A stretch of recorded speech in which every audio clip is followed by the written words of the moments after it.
Hello, everybody. Welcome to Really a Guard. Hunt Showdown just dropped some new developer insights, upcoming UI improvements. let's let's see what the heck they're talking about here. Hunters, thank you for all your feedback since the release of Hunt Showdown 1896, especially regarding the UI changes. Your insights have been invaluable. We recognize that some of our recent redesigns fell short of delivering the functionality and usability you came to expect. Many of the changes were initially aimed at improving the console player experience, but we understand now that some of the new screens sacrificed functionality that was key to the PC experience. Loadout redesign. The loadout screen was critical for quickly equipping favorite setups, but the current design isn't making this process intuitive. Here's how we're improving it. Custom loadouts will return to a vertical list format so we can display 10 custom loadouts at once. Yes, this is huge. This is awesome. Both custom loadouts and hunter loadouts will now display side by side to reduce memory strain. Okay, that's cool. I like this. Actions for overwriting and selecting loadouts will be clearer. The gear screen will display the name of the loadout being edited to reduce confusion when stepping away from the game. That's cool. I like this. This is a good change. Okay, so team details. The current team details screen presents a lot of icons and colors while only showing a few teams at once. Our redesign aims to simplify and enhance this experience via the improvements below. The number of teams displayed will increase. A 3-color icon system will clarify actions. Gold represents your actions. Blue represents your teammates' actions. Red represents enemy actions. So that makes sense. I can get behind this change. This color-based icon system aims to make actions and interactions clearer and more consistent. Numbers and tooltips will now display for items with multiple instances, reducing the need to decipher multiple icons. The legend has been moved to the Actions menu, allowing more of the screen to remain visible in the background. It is now more compact with items organized into groups.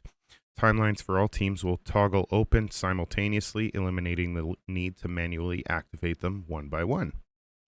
These are all good changes. These can help analyze a match afterwards, and definitely, I like these changes. These are good. The post mission summary. While a goal was to modernize the post-mission summary, we've realized the removal of accolade cards and their animations detracted from the game's identity. Here's how we're addressing that. After a mission, players will immediately see their accolades, complete with new animations to celebrate your achievements. A comprehensive mission stats screen and weekly challenge progression will follow, putting critical information front and center. Okay. Submenus will be consolidated into tabs at the top to streamline navigation and reduce friction. Okay, so yeah, we've got tabs up here, the accolades there, rewards there. Okay, I can. This all makes sense. I think I like this change so far. Pause menu enhancements. We've prioritized context and quick access to critical information in multiplayer missions. The game will now remain visible in the background of the pause menu, preserving situational awareness. Okay, so you hit pause and it just puts an overlay with an opacity or a less opacity. Your team's loadouts will move out of submenus and be the first thing you see for quick reference during missions. Okay, that's cool. So you hit pause and this is what you see. And now you can go into your options and blah, blah, blah, blah, blah, blah, blah from there. I kind of really like this. After implementing these updates, our focus will shift towards refining other planned quality of life improvements. Along the way, we'll also identify and introduce smaller adjustments to further enhance your overall experience. See, I wonder if all of the negative comments and reactions over the last 6 or 8 months or so have really pushed people at Crytek to do stuff like this. And they've just been working quietly in the background as they already had things set up and pipelines in the works and stuff. And now they're finally through all that with the Post Malone circus coming off. They can now actually focus on stuff like this. Equipment skin selection. We've heard your feedback about the inconvenience of navigating to a separate menu to select skins for your equipment. To address this, we've brought skin selection directly to the equipment grid.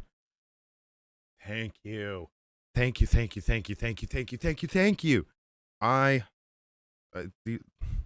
They're listening to us. Chat. They're listening to us. This is great. Future enhancements. We're also working on improving the flow for equipping charms and equipment animations, with more details to come later. Okay, well, people don't give a shit about charms. Animations are cool, but people really don't care about charms. I think they're kind of cool. I wish they did more with them. But in general, the consensus with the community is they could probably do away with charms and nobody would really bat an eye. It's kind of crazy that way. Recruiting free hunters. We've heard your concerns about the difficulty of comparing recruits effectively. To address this, we're reverting to an older design. All 4 hunters and their loadouts will now be visible simultaneously, reducing memory strain and back and forth navigation. Okay, it's a small detail. Going back to the old way. I mean, if the old way worked and the new way doesn't, I mean, that's the easiest change to make, is to just jump back to the old way, right? Hunter detail improvements. PC players have often felt that the Hunter details screen was redundant, since they could interact with all widgets presently directed from the previous screen. The primary concern was having to navigate to a separate screen for actions that felt too similar. To address this, we are removing the distinction between the two screens, creating a more seamless experience. We aim to make Hunter details a focused view of the active roster while retaining access to your other hunters. Integrated Hunter Grid. When a hunter is selected, the grid will now minimize to the bottom of the screen, allowing quick access to other hunters without leaving the current view. Okay. Streamline transition. Hunter details will act as a transitional screen, letting you maintain focus on your current hunter while keeping other options easily accessible. I guess so. Top navigation. The top navigation bar will now remain visible in Hunter details, providing direct access to other key screens like loadouts, lobby, and store. Okay, so it's leaving this up top, and then they're... Okay. I think I see what's going on here. The events screen. To improve the flow between the Battle Pass reward screen and the rest of the UI, we are streamlining navigation and functionality. Direct access to rewards. Clicking on the Battle Pass tab in the top navigation now takes you directly to the reward screen, removing the need for an intermediate menu. It's good. Less friction is good. Integrated event details. Other event-related screens, such as event details, will now be accessible directly from the reward screen. Equip recruit items directly. Players can now equip unlocked equipment and skins, as well as recruit hunters directly from the reward screen. This eliminates the need to navigate to other screens to use the newly unlocked equipment or hunters. That's actually really quite good. I kind of like that change. Come on, zoom back out. There we go. So basically what's that saying is, like, the battle pass, you have the stuff, right? Your list of things, like in a menu like this. I can just click on that gun that's on that particular part of the battle pass, and it'll just equip it to the currently equipped hunter. That's kind of cool. I like that. Again, less friction. It's always better. Visual improvements. Feedback about our rarity backgrounds indicate that they felt out of place, being overly colorful compared to the rest of the UI. Our team has worked to ensure these elements align better with the overall aesthetic while enhancing the focus on equipment and hunters. Lighting updates. All equipment and hunters will now feature improved lighting, making them stand out more against dark backgrounds and reducing their gray tones. Refined rarity displays. Rarity colors are now more subtle, shown in the corners of items instead of dominating the background. This change ensures the items themselves remain the primary focus while keeping the rarity indicators consistent with the UI's overall look. Yeah, so it's just like a gradient from colored to black, with it falling off fairly quickly. I kind of like the change. It's subtle. It's a tasty little nugget there. Just gives you something to grab onto. I personally don't care that things are rare or not rare, that kind of thing. It doesn't change the gameplay at all. What I do care about is screens like this. I get used to the fact that the hunter I like or the hunters I like have a certain background color or that kind of thing. So it's just like a little visual cue to help me find what I'm looking for more so than, oh, this is rare, I gotta have it. Console specific improvements. These changes focus on enhancing the console experience and will not affect PC players. Okay. So here's for all the console people. Improved selection feedback to make selection more intuitive on the gear screen.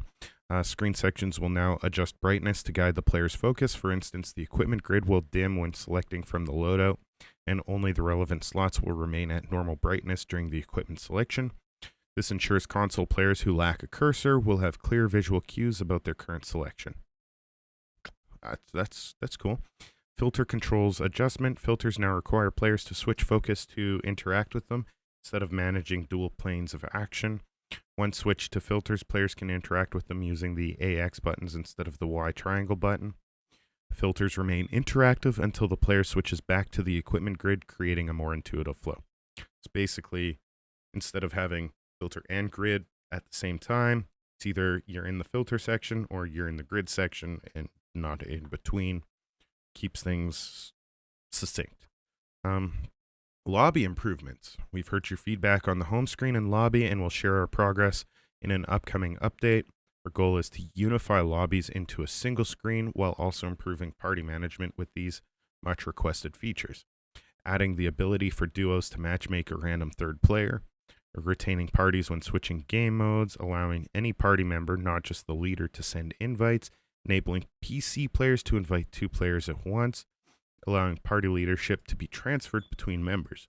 So all this is good quality of life stuff. And then just a final little word here. We're committed to making Hunt Showdown 1896 the best experience it can be. These updates reflect our dedications to listening, learning, and improving based on your feedback.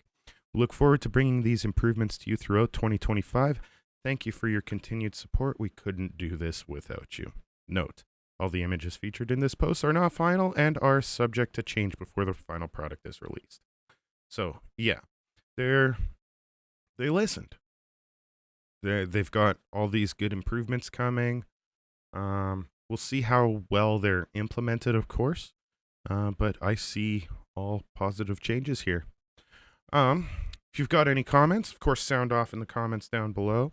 Let me know what your opinions are about all this kind of stuff. If you want more updates and whatnot, make sure to like, subscribe, all that kind of stuff. But until next time, we'll catch y'all in the bayou. Peace.